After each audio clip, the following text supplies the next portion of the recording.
قد يعلم الله ما قلبت سيرتهم يوما وأخطأ دمع العين مجراه. كم صرفتنا يد كنا نصرفها وبات يحكمنا شعب حكمنا. لا تزال صفحات تاريخنا المشرقة مضيئة ناصعة تلهج بها ألسنة العرب والعجم مع كل شروق شمس، فهذه ديار الإسلام التي أضاءها نور الله تترامى على امتداد البسيطة. قد يعلم الله ما قلبت سيرتهم يوما وأخطأ دمع العين. كانت هذه البقعة من أرض الله تعج بالأديان التي تأنفها النفس العزيزة والذوق الصافي. يد كنا نصرفها وبات يحكمنا شعب حكمناه. ولم يطل أمد دولة بني أمية حتى اشتد ساعدها وتوسعت رقعتها ودخلت إفريقية والمغرب وأضحى بحر الروم تحت سلطانها، فسيرت الجيوش إلى جرجان وأذربيجان والديلم وخوارزم وبخارى، وكانت الهند هدفها الأبرز وصيدها الأثمن، والتي ظلت إلى هذه الساعة خزان المسلمين وحامية بيضة الدين. فتحت الهند والسند في القرن الأول الهجري، ولفتحها حكاية تحكي صفحة من عزة المسلمين. وأصل الحكاية أن ملك جزر الياقوت أرسل إلى الحجاج بن يوسف الثقفي سفينة محملة بالنساء من السبايا الجميلات، فسطى عليهن ملك الهند. وكان في الهند 3 ملوك يتقاسمون الهند والسند، وكانوا أبناء عمومة، الملك داهر والملك لاهر والملك ذوهر. وكان داهر يحكم مدينة تسمى باسمه، أما الآن فتسمى مدينة حيدر آباد في باكستان، وكانت تتبع لها قرية صغيرة على ساحل بحر العرب تسمى الديبل وتسمى الآن كراتشي. فأرسل الحجاج إلى داهر أن أطلق سراح هؤلاء النسوة وأرسلهم إلي في واسط.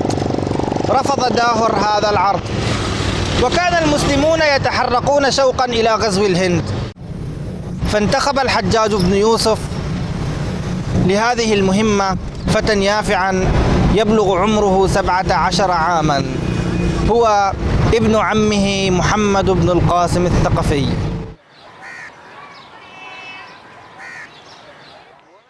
ولد الفتى الثقفي محمد بن القاسم في مدينة واسط ونشأ فيها، وهي المدينة التي بناها الحجاج في العراق.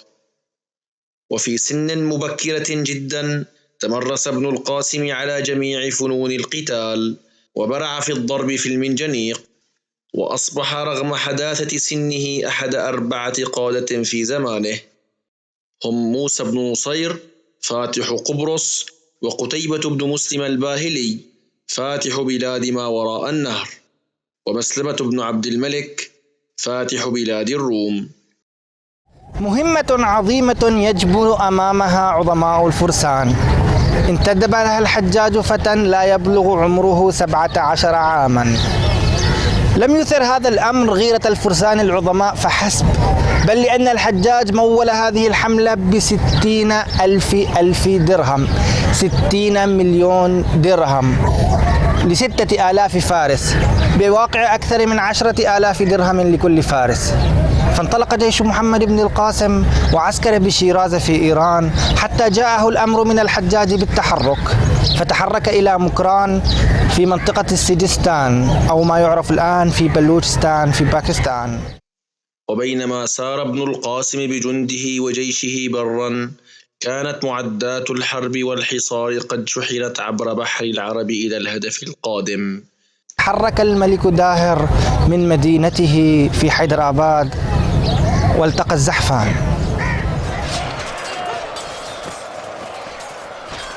انتصر محمد بن القاسم في جميع الوقائع التي خاضها، وقطع تلك البلاد المترامية والصحارى المقفرة، وهو يفتح البلاد والقرى والمدن، إلى أن وصل قرية على ساحل بحر العرب في أرض السند من أعظم حصونهم. أمر محمد بن القاسم رجاله أن يستهدفوا شيئا معينا في المدينة، هو معبد ضخم للهندوس قد أقاموه في الديبل، وأقاموا له سارية طويلة في رأسها راية، وكانت هذه الراية تمثل الشموخ والعزة والمنعة عند الهندوس. فأمرهم أن يضربوا بالعروس بهذا المنجنيق الكبير حتى يدمروا تلك السارية، فظلوا يضربون تلك السارية حتى دمروها ودمروا معها معنويات الهندوس، ففتحوا أسوارهم للجيش المسلم المجاهد، وتم تحرير مدينة الديبل، وكانت أول مدينة عربية تقام في الهند، وترك محمد بن القاسم فيها حامية من 4000 مجاهد.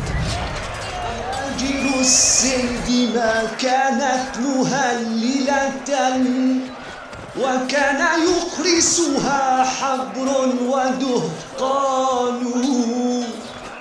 إلهها الصبح ثيران وأحمرة، وفي العشي ثعابين وفئران. أما بقية جيش ابن القاسم وهم 2000 فارس فقد خرجوا مع 18,000 مقاتل من المسلمين الجدد من أهل تلك البلاد، استعدادا للمعركة الكبرى بين جيش القائد الشاب وجيش داهر الملك الذي أرعب السند والهند.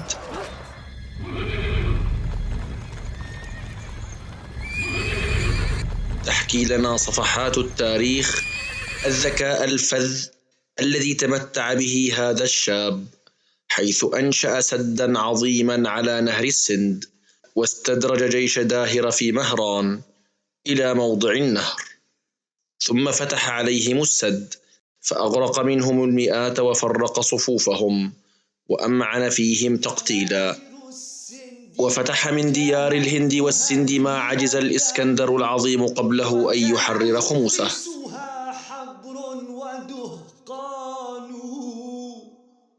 فتح الثقفي الشاب عاصمة داهر والتي تسمى اليوم حيدر آباد، ثم تابع مسيره شمالا بمحاذاة نهر السند حتى نزل أرضا شديدة الحر سماها سقر، ومن ثم انطلق بجيشه حتى وصل قلعة السند الأعلى وكعبة الهندوس آنذاك ملتان. بفتح ملتان قد ضاءت مآذنها، وضاء فيها هلال النور يزداد.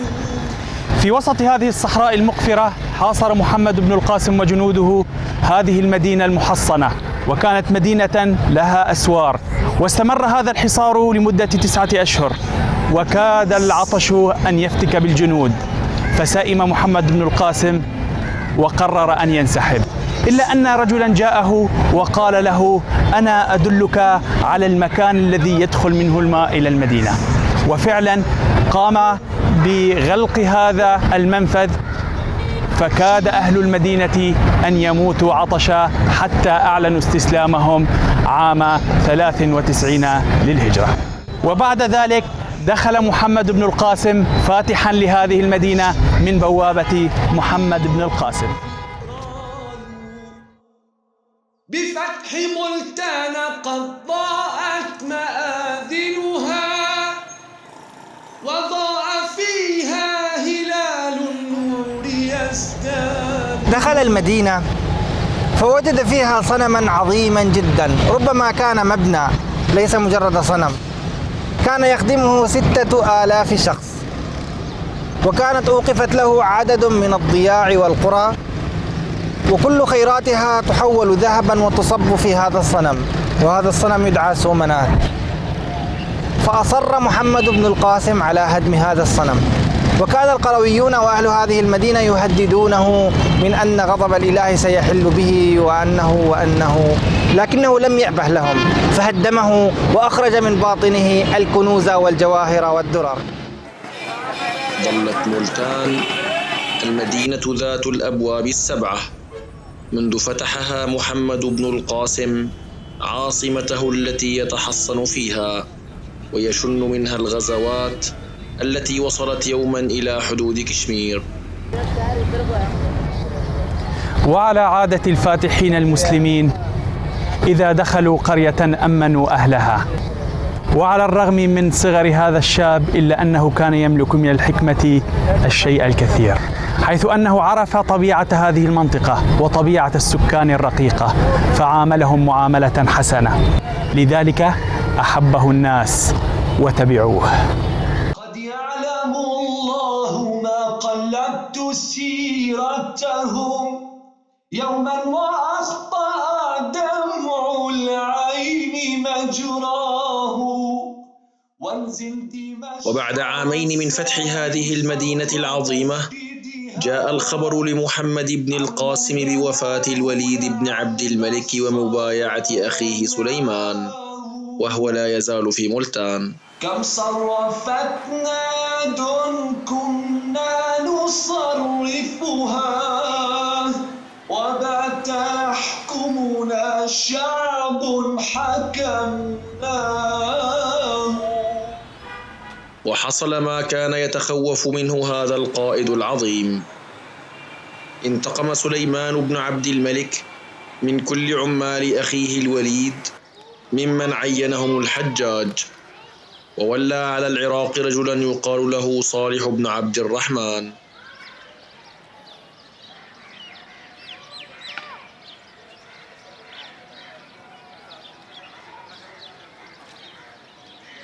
عزل صالح محمد بن القاسم عن ولاية الهند وأوكلها إلى خصم حقود اسمه يزيد بن كبشة السكسكي.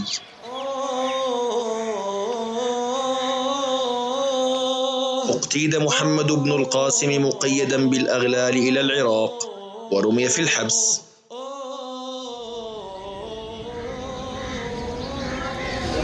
جروه على هذه الصحراء القاحلة، سحلوه، فخرج أهل البلاد كلهم وراءه يشيعونه ويودعونه ويبكون، لا يفهمون لماذا حصل ذلك كله مع القائد الفاتح البطل الذي حررهم من أرجاس الهندوس، حررهم من ظلم المهراجة، حررهم من عبادة النيران، حررهم من شرب بول البقر. لماذا؟ كل ما في الأمر أنها خصومة سياسية بين خليفة جديد هو سليمان بن عبد الملك، أراد أن ينتقم من كل قادة أخيه وخاصة الذين عينهم الحجاج تقربا إلى العامة في دمشق، فأغضب عامة أهل الهند. كل مكان وكل زاوية وكل ركن وكل مدينة وكل قرية لا تزال تذكر اسم هذا القائد العظيم محمد بن القاسم الثقفي. مات محمد بن القاسم الثقفي في حبسه ولم يبلغ 24 من عمره، بعد أن فتح الفتوح وقاد الجيوش وضم الهند والسند إلى رقعة الإسلام، وظلت بعده محبوبته ملتان إحدى أهم مدن المسلمين في المشرق. سفر الخلود رسول الله راكبه والقادة الغر والنبراس قرآنه. سفر الخلود رسول الله راكبه والقادة الغر والنبراس قرآنه. ولم تدون حكاياه مدينة ملتان والتي اشتقت اسمها من كثرة العباد الذين كانوا فيها بشتى الديانات، حتى سميت ملستان، ملستان أي أرض العباد، ثم اختصرت فيما بعد إلى ملتان، وما زالت إلى الآن تعرف باسم مدينة الأولياء.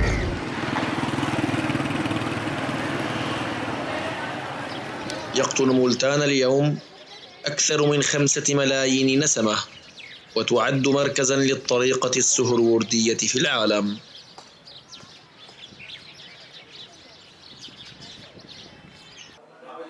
وتكثر الأضرحة الصوفية في هذه المدينة، حيث يدعي أهل المدينة أن شاه شمس التبريزي قد دفن فيها وله فيها ضريح كبير.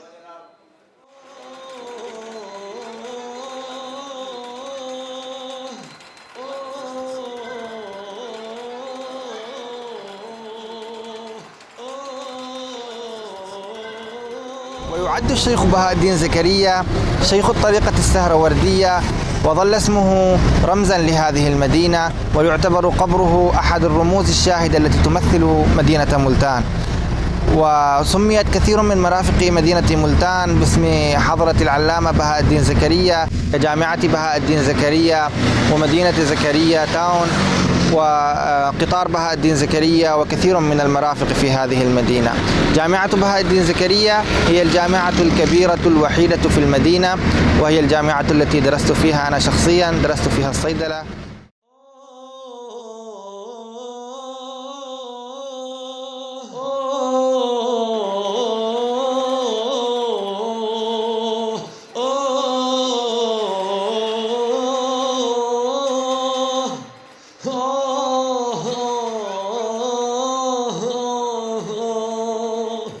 تشيع الخرافات والجهل في هذه المنطقة، كما يبالغ الناس في المعتقدات الصوفية التي تقدس القبور والأضرحة وتستغيث بها.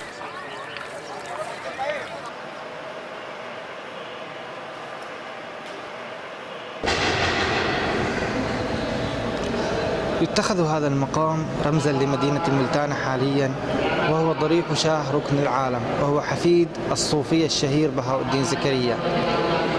قيم هذا الضريح هو وزير الخارجية الحالي في باكستان شاه محمود قريشي.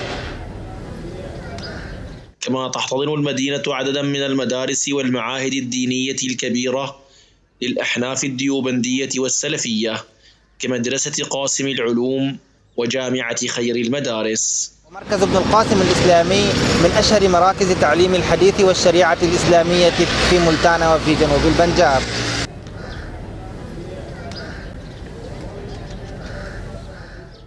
رحم الله ابن القاسم، فقد كتب في صحيفته أكثر من 250,000 مسلم لا يزالون يعيشون بيننا ويرفعون اسمه فوق كل معلم منارا للأجيال، وباء قاتلوه بالخزي والخسران، فقد أجرى الله عليهم سنته في الاستبدال، وسنن الله لا تحابي. قد يعلم الله ما قلبت سيرتهم يوما وأخطأ دمع العين مجراه، وانزل دمشق والسائل صخر مسجدها عمن بناه لعل الصخر ينعاه. كم صرفتنا يد كنا نصرفها وبات يحكمنا شعب حكمناه.